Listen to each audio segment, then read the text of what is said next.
So that was the scene, and it was sickening at Columbia University yesterday at their library. Over 100 anti-Israeli protesters stormed the Butler Library on campus in support of Mahmoud Khalil, with over 80 being arrested. The university responding by saying, quote, disruptions to our academic activities will not be tolerated and are violations of our rules and policies. Good. This is especially unacceptable while our students study and prepare for final exams. Eden Yadigar is a Columbia student that witnessed the protest. She was studying, believe it or not, for finals on the first floor, and she joins us now.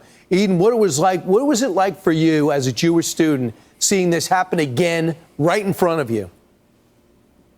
Thanks for having me. Like you said, I, along with hundreds, if not thousands of other students, were just trying to study for finals and complete our coursework when dozens of masked vandals, the vast majority of whom we believe are students, flooded into the library, chanting "Free Palestine," calling for an intifada revolution, and calling in Arabic for one state, one Palestinian state from the river to the sea. Not only was it absolutely shocking and intimidating, but it was disrupting one of the most basic functions of the university. And it's ridiculous to me that almost 2 years later, since October 7th, since these sort of disruptions have become commonplace, that this happened during finals week, but it does mark a pretty notable shift in how Columbia handled it, because Columbia brought in the NYPD within 4 hours to arrest these students, and I am cautiously optimistic that they will be held accountable. Every single one of them should be expelled, if not, expelled immediately, because they forced the evacuation of the library. Students were trying to study, and we weren't able to do that because of this small group of radical, anti-Israeli, anti-Jewish vandals. We're about to find out how many are students. And with the security, you tell me, should be saluted, because some got beat up and some got hurt, and they stood there. But why did it take 5 hours for the NYPD to come? What was the issue there? I'm sure the NYPD could have been there sooner. It's a sanctuary city. That's why. Sanctuary state.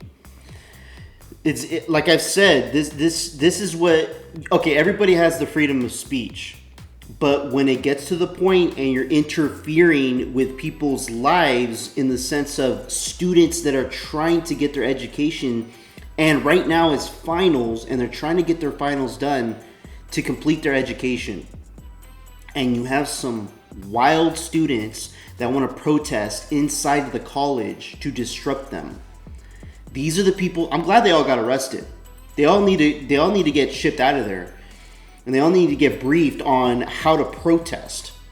They all should be doing a 10-page book report on what it means to actually protest and how to do it correctly in this country. The moment you start disrupting, going into buildings, impeding with traffic to stop people from going to work, these are the things that need to stop in this country. That's not the freedom. You are not restricting other people's freedoms.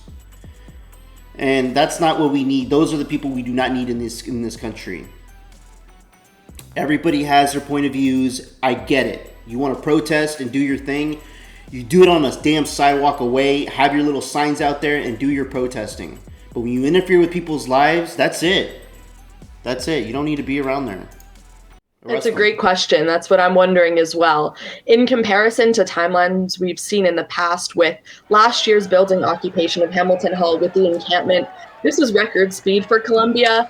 And I really appreciate that, because it means that we were able to go back to normal campus life, back to studying sooner. But it is ridiculous that accountability is as difficult as it is. After these protesters stormed into this room, the main reading room in Butler Library, public safety demanded that they show identification, show their Columbia ID, and then they would simply be able to leave.